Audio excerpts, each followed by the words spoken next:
So let me go back again.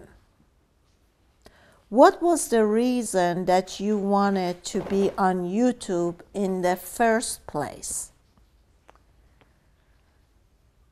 To get exposure, clients, helping people, teaching people, all of that. Okay. So are you telling me that YouTube, it's a channel to bring more audience and more business and more money in? Yes. Okay. So then you're telling me that I have a life, is your life. Business, making money is not a major big highlight of your life? It is. Okay.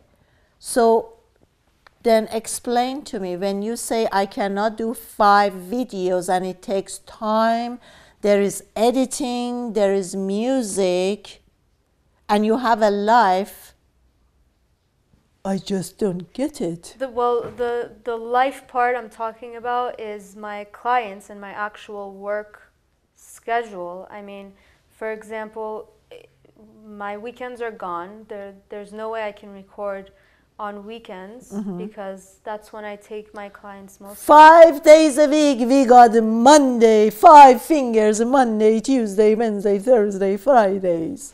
What about those 5 days? I have other, well, I mean, it's possible. I can do it. But But, it's let's hear the but. It's a lot. It's a lot. It's a lot what? It's a lot to do from 0 to 5. I don't know. Maybe I'm just tricking myself not to do it. So let's do something else. When I thought, okay, I finish this part and we take a break. When I thought life coaching, and if you take life coaching, you see that we make a circle. And in that circle, we draw like different lines. We have different houses, like astrology house, right? We have money house, we have careers house, we have family, we have health, we have blah, blah, blah. Yes. So let's say from 0 being nothing, no motivation, I just don't care, it's not important, 0 to 10. Can you give me where business bringing money, what number would you give me? 0, nothing, 10, total high motivation, that's what I want, I don't care about anything else, 10, 0. 8. What number? Okay. So business and money is 8. From 0 to 10, career, which is very close. I would say 8, 9. Okay. Can you tell me what made up that 8 and what's the missing 2 to 10? The missing 2, I think, is my history. It's the Your history. Yes. You mean family history, family tree, grandmother, ancestors, and no, my own history of not getting to that 100% or 10. You mean your story? My story. The stories, yes. We're going to take a quick break. We come back and we go to our stories.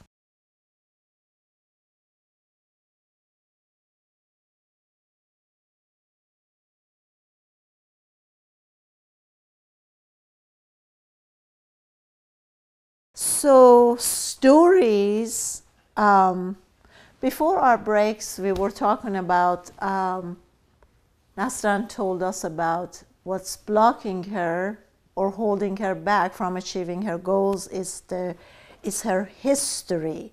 And I thought she's talking about the history of our ancestry, but she said no.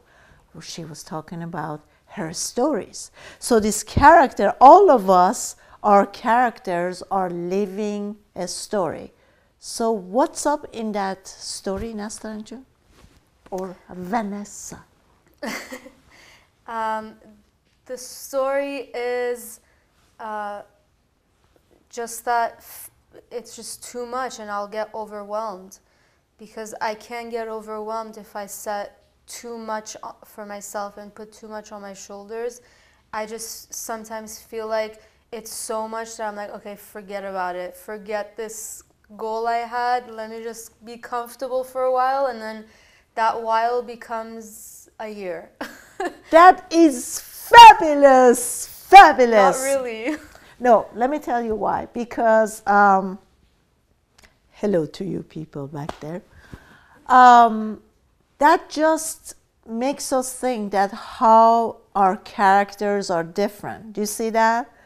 Like I was telling you before that my character, if the goal is too small and if it's too little, like tiny things here, my character would say, oh, it's not enough. It's not big enough to motivate me to move and want to do things.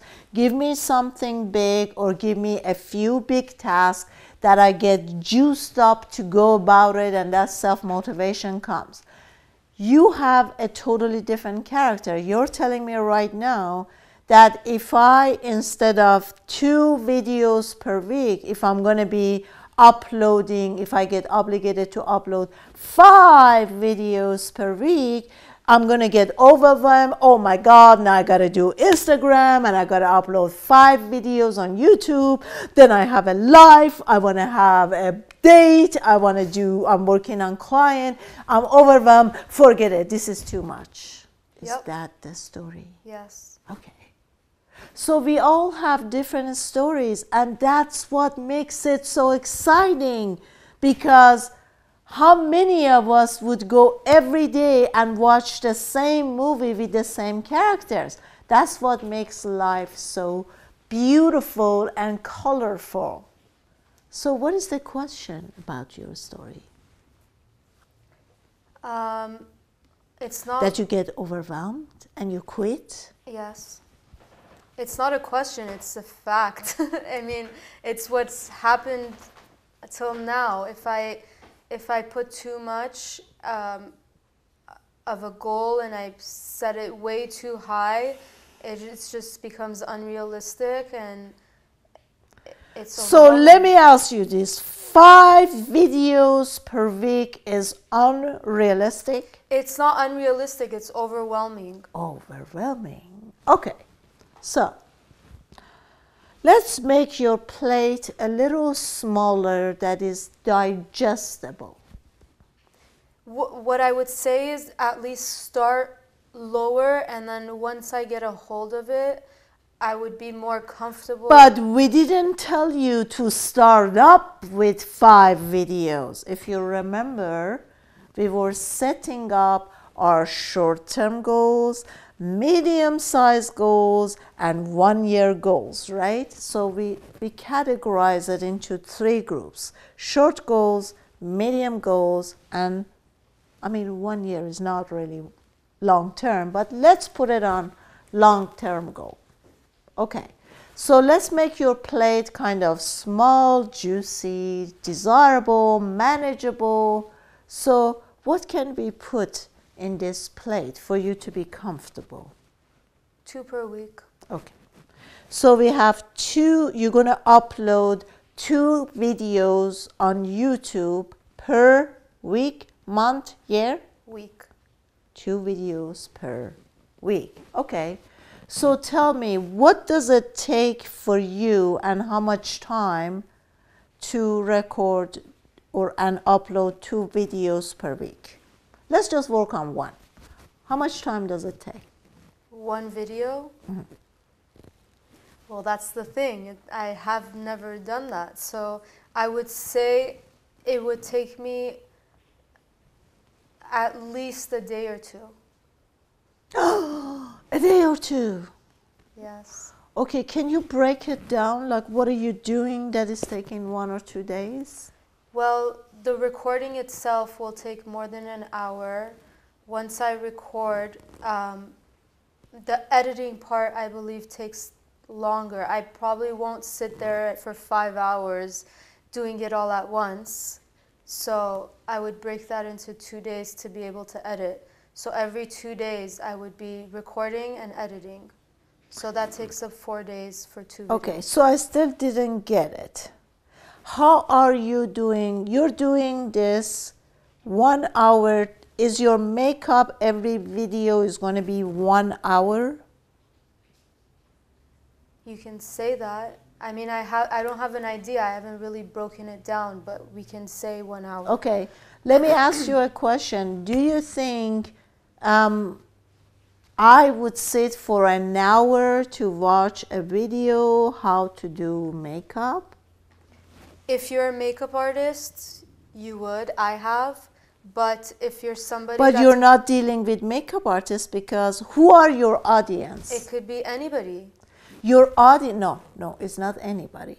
Your audience, let's get back to the first purpose. Why are you uploading videos on YouTube?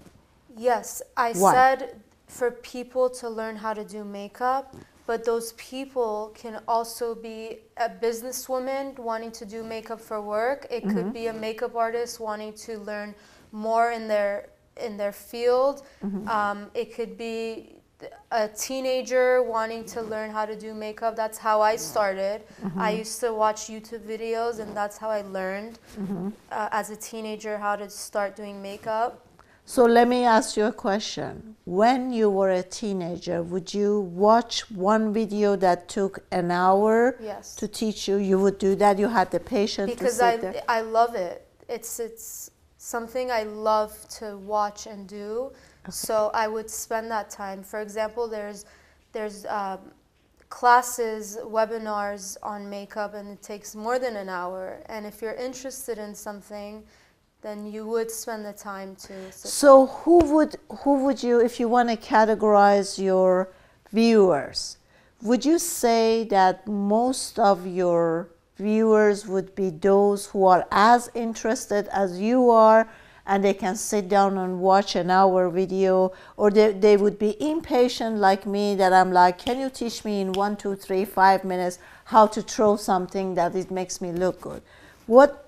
Who would you think the majority of your viewer Well, will there's be? both, because, for example, that 1 hour video that I make, I have a minute of it on Facebook or Instagram where it shows the basic parts of what I'm doing. So that person that is a 1-minuter can watch my Instagram, and if they are interested in learning more, they can go to my Sorry, YouTube. honey, that is not my question. I would like to know. The audience? The audience would be an hour audience, An or it hour. would be a 10 minutes or maximum 20 minutes? An hour. Okay. It could be different for each video. I mean, I can do a video on how to do your makeup in 10 minutes. I can do a video that's more glam and how you get ready for a whole. It all has to do with the topic of the video and how you want it to be. Okay. So basically what I'm saying is, I see myself, you say you love applying makeup, learning about makeup.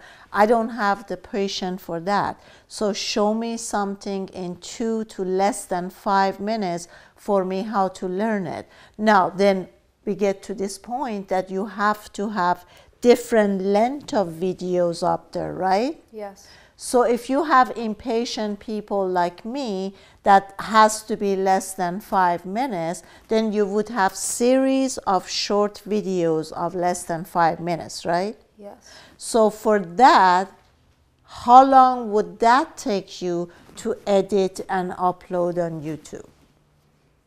It could still take an hour for me to make the video for a 5-minute clip. Okay. So it's going to take you an hour to do 5 minutes video, and how long would the editing take? I've never edited, so I wouldn't know, but I could say from an hour, from what I heard from the research that I've done, it could take from an hour to 5 hours editing. It depends who does it. Yeah. Can we ask our editor back there how long would it take to edit a 5 minutes footage? If it's a 1 hour footage? 5 minutes. No, how long is the actual footage? The actual footage is 5 minutes. 5 minutes. No. You're gonna need about 30 minutes to edit. 30 minutes to edit. If it's 1 hour, 60 minutes footage, how long would it take to edit? About an hour. About an hour. For a professional, maybe, yeah. Right. So basically, let's keep that, right? You're telling me that I have never edited. I don't know how to edit videos, right? Right. So sometimes you have to think, if you have a professional that's going to take that load of editing it, right?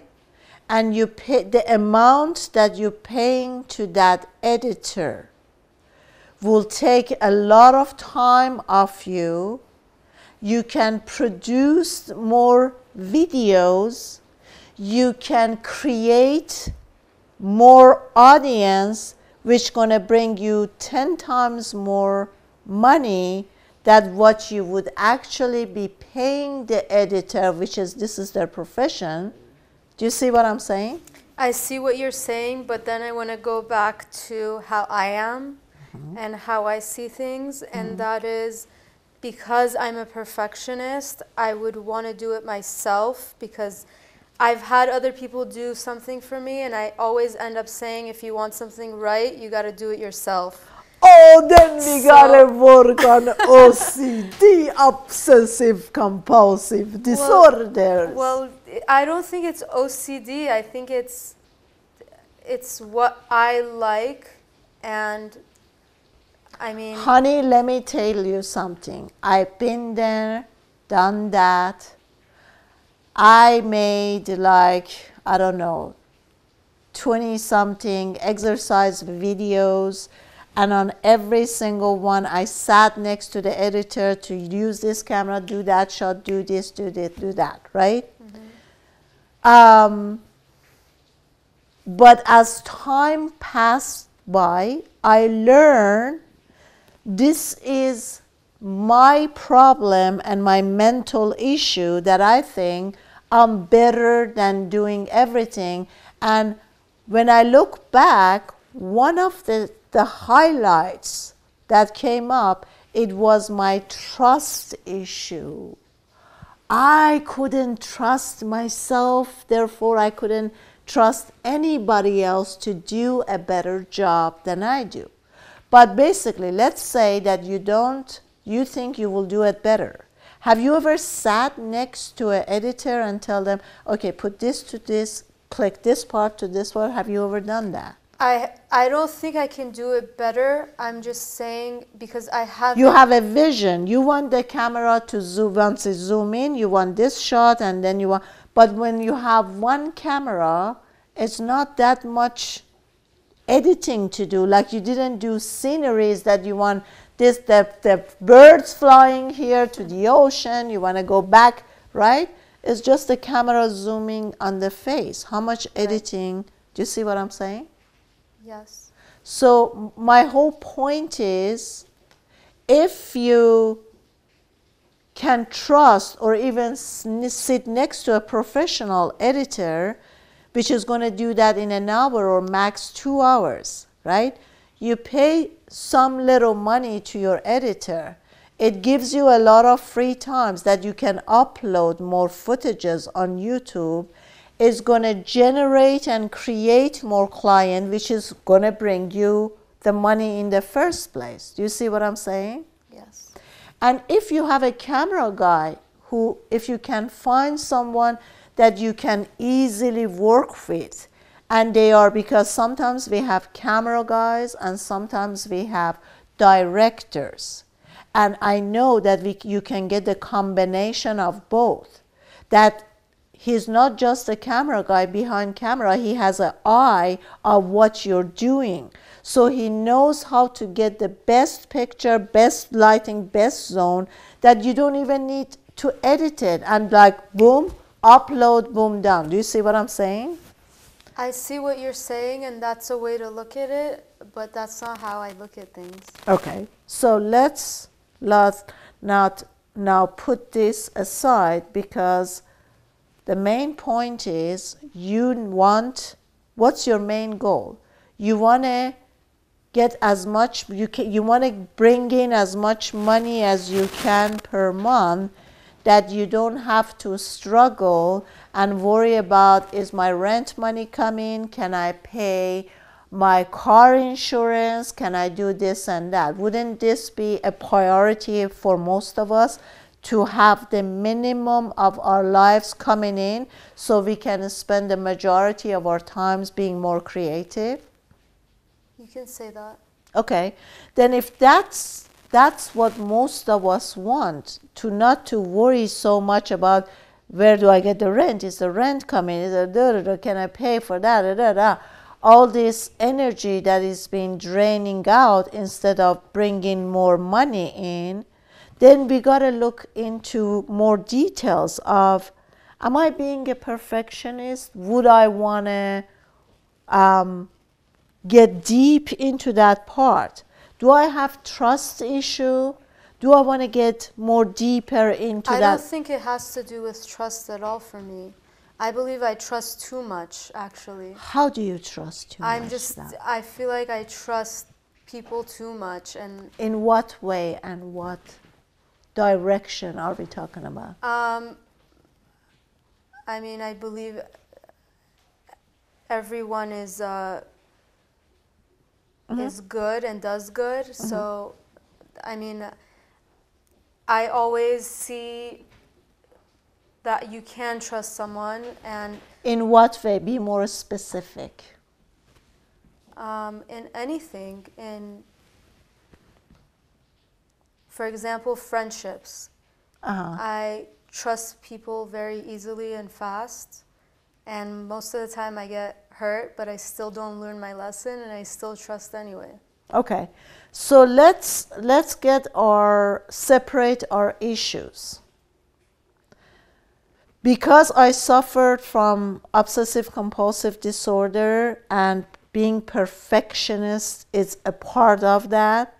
And when I studied psychology and I got much deeper into that, I saw a huge part of it is the trust issue. So let's not bring the friendship issue into trusting my editor and camera guy. Do you see what I'm saying? I think one part that is a downfall for most of us is, if I give too much, or if I have given too much to my friendship, and I didn't get enough back in return, or they went the other way around, they stabbed me in the back, those are my friendship relationship issues. But if I carry that trust issue into the way I do business with clients, and if they can pay me later, if they say I don't have the money, give me your online course and I pay you later, and I can trust them in that part, I don't bring my friendship trust issue into client issue, into camera guy issue, into editor issue, then if I can separate this, it would make my life so much easier.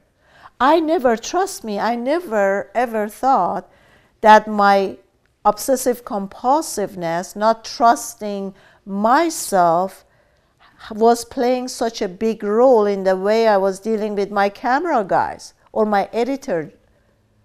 Do you see what I'm saying? Yeah, you can be right. I've never looked at it like that. I think I have to sit down with myself and see if it is a trust issue, because I never put that together. And let's go back again. Like when I suffered from having obsessive compulsive disorders, right?